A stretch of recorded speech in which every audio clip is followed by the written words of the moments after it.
What if Zelda is the key? Not in terms of everything we already know, but also the key to one of the biggest mysteries in Breath of the Wild that no one's talking about. The key to everything we don't know about the sequel. Sure doesn't look like it, right? I mean, there she is, falling into a dark abyss. Based off what we do know, I'd be hard pressed to argue with you. But if I was, well, maybe I'd start with a counter question. How do you top the greatest game ever made? If Breath of the Wild was built upon the philosophy of breaking conventions, I'd hazard a guess that the only reasonable way to approach the sequel is to go with a new mantra of sorts, exceeding expectations. But I don't just mean exceeding them, I mean completely flipping the table on whatever the public at large think is coming in spring 2023. As always, it's a theory, nothing more, nothing less, but it's got all the hallmarks of a good mystery, with a foundation of factual information that, in the same vein as past videos, I hope will inspire you to get excited about the series, come up with theories of your own, and break the conventions of what you think is possible when it comes to The Legend of Zelda. So join me as we explore a brand new theory about Zelda, the sequel to Breath of the Wild, and how Nintendo might have us exactly where they planned a long time ago.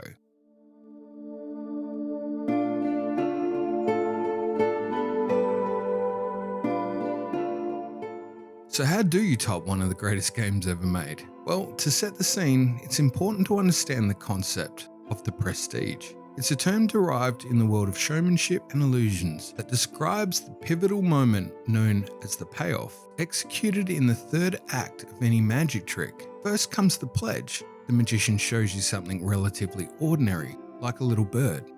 Second is the turn, where the magician takes the little bird and makes it do something extraordinary, like disappear.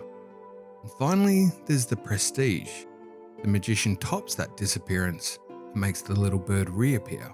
Execution is key, and when performed with a plume, the observer is taken from the ordinary to the astounding, and it can make you question not only what you saw, but what you inherently believe to be true. Quoting famous master of illusion Ricky Jay, how can you be certain you saw an illusion? And therein lies the answer to the question about how Nintendo could counter the expectations of fans around the world. The Zelda team might not have the most consistent track record, but in my humble and personal opinion, I believe that right now, we're amidst masters at the top of their game, and the prestige is already well underway. What makes it even better is that we didn't even know it was happening around us this whole time. Now I know it's a bold statement, and I guarantee not everyone is going to agree on this point, but I'll break down some facts and let you decide. Firstly, Breath of the Wild is widely considered one of the best, if not the best games of all time, and the sequel is amongst the most anticipated titles on the industry radar. Secondly, sales are close to 26 million units standalone, and this excludes sales on the Wii U, and that's also without considering that Breath of the Wild launched the Switch. In other words, it's a console seller. Comparatively, Breath of the Wild is blowing other Zelda titles out of the water, and any news, including the recent announcement of a delay, drives sales. If you don't believe me, well, retail sales of Breath of the Wild increased 51% in the UK, literally following the recent delay announcement for the sequel. It seems that even news about the sequel being delayed is enough to get people wanting more Breath of the Wild. And thirdly, where new footage has been shown, we have in total less than 3 minutes to go by. This includes the trailers from 2019, 2021, and the delay announcement recently by IGN. 3 minutes, and I'm being generous. And yet with this small amount of promotion, I couldn't even hope to hazard a guess at how many articles, blogs, videos, fan art, compilations, speculations, and divinations exist now, directly resulting from the briefest of reveals spanning the course of years. And then when a morsel, scrap, or taste comes our way from Nintendo, well, it's hailed by a slew of new reactions and conjectures scrutinized in slow motion and high definition. It's compared to the lore, to previous games, and anything that might garner the smallest of revelations to meet our insatiable hunger. Nintendo as a company has survived changing markets and trends for decades, well before they even entered the video game market. And when they did, they almost single-handedly brought the industry back to life following the infamous crash in the 80s off the back of Atari and the infamous ET saga. Even with the Wii U failing spectacularly, Nintendo executed a pivot following the Wii U up with the Switch, a console that has done the impossible, outselling every other console in their library, including the Wii, and securing a place in the industry where critics believed impossible. But impossible is just a word to Nintendo. And like a great illusionist, we've seen time and time again how this team of amazingly talented people can make the impossible become reality. The prestige is in play, and we're sitting right in the middle, right now. We've surpassed Ordinary almost on pure mileage from the first game, an initial announcement of a sequel. The 2 trailers released to date have us well in the extraordinary zone, and the Big N is working to ratchet things up to fever pitch prior to release, and they have a full arsenal at their disposal. And what I mean by this is that everything from the title to extended gameplay footage, story snippets, character reveals, and everything else in between is going to be mega. If you've ever heard Andy Spiteri on the Champions cast, he does a great visual metaphor of the E3 2021 trailer being like a sample plate in that it was tasty, he's hungry, and he wants the steak, he's ready to eat. You can sincerely hear the anguish in his voice every time he brings it up, and you feel his hunger. So imagine when details start flowing like a buffet of extravagant delights. We'll all be lining up, plates in hand, to fill our bellies with astonishment. If Nintendo gave a title, release date, and even 3 more minutes of brand new footage, it would be a comparative smorgasbord, enough to feed the world, preparing us all as the stage is set for the release of the new game and the moment of the prestige, where extraordinary comes astonishing. How might you ask? Well, great question. It all started on the day of the Calamity, 100 years ago. In the myriad of details of the Calamity that drove the story in Breath of the Wild, there's a few oddities that I personally feel were overlooked by the majority. I haven't seen anyone else reference it in the way I'm about to share, but I can guarantee I'm not the only one who has wondered about a few of these things, so let's get into it. On the day of the Calamity, a crucial detail to note is the location where it all kicks off and the importance of that specific day. You see, it fell on Zelda's 17th birthday, as she met the champions in Lanayru Promenade, following her ascension to Lanayru Mountain and the Spring of Wisdom. Story-wise, the lead-up is covered in Memory 14, to Mount Lanayru, where Zelda tells Link she's travelling to Mount Lanayru to try and awaken her hidden power. According to Creating a Champion, Mount Lanayru is an extraordinarily cold mountain to the south of Zora's domain. This sacred place, named for the goddess of wisdom Nayru, is off limits to anyone under the age of 17, since they lack the prerequisite wisdom to be there. The Spring of Wisdom sits at the top. This is followed by Memory 15, Return of Calamity Ganon, at Lanayru Road and the East Gate. You see, at sunset, Zelda returns from her trek down the mountain where she had spent the day praying to Goddess Hylia at the Spring of Wisdom, clinging to the hope that she might be able to finally unlock her powers. And as she rejoins her companions, she reluctantly shares the news that she felt nothing, and that ultimately her powers still lie dormant. Mipha, in a moment of compassion and encouragement, begins to explain how she channels her healing ability based on a feeling of what we can only determine to be love, as she is unceremoniously cut off by the explosive commencement of the Calamity. And as Malice shoots into the skies, the champions arrange to urgently return to their respective divine beasts, where they can assault the Calamity now swirling around Zelda's home, the palace, and where King Rome and the King's Guard rally to fight back and enable residents of nearby Castletown to flee for safety. Now, as we all know, best laid plans go awry as the divine beasts are possessed by the blights, creations of the malice now fueling the tremendous beasts they claim as their own before defeating the champions in battle one by one, until all 4 divine beasts are wrought under Ganon's submission. The thing is, don't you think it's strange that the Calamity occurs on that exact day, Zelda's 17th birthday? We know that Calamity Ganon would want to come into the fray with maximum force, but the challenges he faces in reaching his final form whilst battling with Zelda suggest this was not the case. I appreciate he had just spent 100 years or so in an endless battle with the princess, but the spider-like abomination that we eventually face off with as Link is not the full package boss battle we might have hoped for, and the in-game narrative confirms this. Hibernating within a cocoon, it attempted to regenerate a physical form after Link awoke, but was forced to confront him in an incomplete state, according to Hyrule Compendium. Which begs the question, why then? Why that exact moment? Skyward Sword introduces us to the first incarnation of Zelda, reborn from the goddess Hylia as part of her dual-planned approach in besting the source of malice and evil incarnate, Demise. Without going over the entirety of that game, Zelda is guided by a younger version of Impa and seeks out a ritual of prayer at the springs of earth and air. This process is reminiscent of Shinto traditions, designed as a cleansing ritual to rid impurities and connect with the goddess Hylia, which is the key to Zelda fulfilling her greater destiny. I won't spoil anything further, but needless to say, completion of the rituals at each spring could be considered the primary activity in connecting with Hylia. So I then find it odd that Zelda was subjected to the pressure, quote, training for her critical role and unlocking her sealing powers from the age of 7, following the sudden passing of her mother, who appears to be the only individual on the surface of Hyrule capable of showing her this elaborate ritual of going to each of the springs. You would think that King Rome would know this crucial detail, especially considering his wife would have undergone a similar set of expectations and challenges in unlocking her powers. Whilst it can be argued that the same premise as Skyward Sword does not apply to Breath of the Wild, the likeness of the springs and connections to Skyward Sword, even down to the recent trailers for the sequel, would suggest otherwise. We know that Link in Skyward Sword is 17 years old, and it's implied that Zelda is of the same age. And here again in Breath of the Wild, we have Zelda, age 17 to the day, an age pivotal to her acceptance at the Spring of Wisdom, a ritual practice introduced in the origin story and no doubt critical to Breath of the Wild. It was not simply Zelda's love of Link that awoke her Kamehameha wave, but also the completion of her ritual at the Spring of Wisdom that unlocked her potential, and was the subsequent catalyst at Fort Hateno which acted as the trigger. Had the same events happened with Zelda defending Link against an onslaught of Guardians the day prior, and Zelda one spring short of her divine ritual, I fear the results would have been devastating.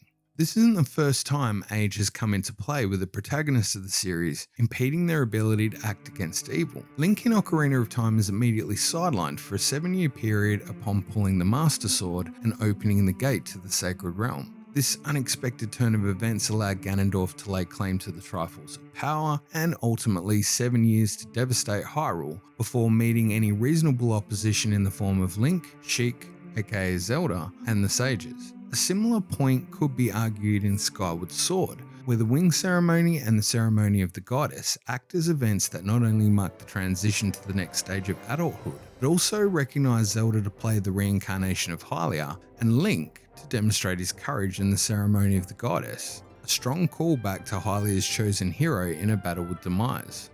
Quoting Hyrule Storia, the adventure begins when Girahim finally found Zelda in the sky. He produced a tornado that penetrated the clouds and caused her to fall to the surface. This quote notes that he had finally found Zelda at this point in time, upon the moment marking a coming of age of our protagonist. Back to Breath of the Wild, it doesn't quite add up in the way that the royal family is aware that this ritual is paramount to connecting with Hylia, and that, by order of Nehru, only someone of age 17 and above could possibly be wise enough to enter the sacred domain atop Mount Lanayru, that being the Spring of Wisdom. Being overly simplistic and by the logic shown in Skyward Sword, the act is the essential requirement of which Zelda is unable to commence until the morning of her 17th birthday. You could argue the royal family knew this, which then begs a larger question as to why King Rome would have placed this almighty pressure on a young girl who does not need to deal with that issue, particularly following the loss of both her mother and teacher. Instead, she is tasked to endure expectations that are impossible to meet over the course of a 10-year period. No wonder she appears so very defeated at the combination of destiny with the onslaught of the great Calamity. Who wouldn't be? And with this understanding of the significance of the ritual at the Spring of Wisdom on Zelda's 17th birthday to unlock her powers, we can then make the connection with Naydra and why she was the dragon that was infested with malice. Her position above the spring when you approach as Link reinforces her purpose. She is a sentry of sorts, monitoring via the malice eyes on her body those who come to that spring. A role critical to ensuring the timing of the Calamity would be at a point where Zelda is of age for any rituals, sacrificial resurrection perhaps, but also her location is well known and her companions out of range of their divine beasts. Even the trigger timed at sunset speaks metaphorically to the change of power from light to dark, reflecting the tides of conflict unfolding over Hyrule at that very moment. If you're wondering why Link and Zelda did not see Naydra, if this was how the scenario played out, the answer could be explained in that only those blessed by the goddess Hylia will be able to observe them. That said, it is also implied that the dragons themselves can decide whether they wish to be seen, and there's no factual proof at hand as to whether either Link or Zelda would have possessed the ability to see a corrupted dragon at this crucial juncture. Referring to an interaction with Ron, a traveller between Serene Stables and Snowfield, he informs Link that, according to legend, I need the blessing of the goddess Hylia before I can see this legendary dragon. It all sounds like a fairy tale. It's viable to propose Link's ability to see them at will came with his rest in the Shrine of Resurrection, a process that left him with amnesia, making his mind similar to that of a child in the way that it is innocent, open, and curious, just like the player. Going one further, a similar encounter with an infected guardian spirit representing the goddess Hylia also occurs in Skyward Sword with Levias. This whale-type behemoth is found by this time's iteration of Link in the Thunderhead, infected by a creature called the Bylosite, which is described as a parasite with the distinguishing features of a large eye protrusion. The concept art for Levias reinforces the likeness to Malice, with the same coloured wisps streaming from the creature whilst under this type of possession. In Breath of the Wild, the remains of a Leviathan, a term used to describe a great sea creature of sorts, features a striking resemblance to Levias, down to the remora-like plate on his head, and it can be found near Death Mountain in the north of the Elden region. The skeleton lays directly in the path of another one of Breath of the Wild's enigmatic dragon deities, Dinral, on the path of his journey that involves his entry and exit from a portal in the clouds above Hyrule, almost exactly replicating the portals used in Skyward Sword by Link for traversing the cloud barrier. A layer of cloud covering designed to separate the Sky Islands raised by Hylia to protect her people from demise located on the surface world. Now, whilst it is never confirmed by Nintendo, players could make the connection that the Leviathan remains found here match those of Levias from Skyward Sword, reinforcing the connections between the games and motifs of Hylia's guardians being possessed by a corruptive force, that being Malice. Another interesting fact is that where Memory 15 occurs in Lanayru Promenade, inside the East Gate heading back to Central Hyrule, is a location afforded the nickname of Spider's Nest Mountain in the concept artwork, which doesn't make any sense unless you see the concept art for Ganon, a spider-like monstrosity that we face upon entering the Palace Sanctum. Princess Zelda's weakening powers and the hero's resurrection served as a catalyst for Ganon's revival, and when Calamity Ganon finally breaks Zelda's seal, the form is incomplete, and it resembles an enormous spider, equipped with a variety of weapons which it has absorbed from the ancient Sheikah relics used to attack it 100 years ago. The decision to label this location the Spider's Nest, the same place where Zelda returns from the Spring of Wisdom, inciting the events of the Calamity with this spider-like boss fight, seems more than a coincidence to me.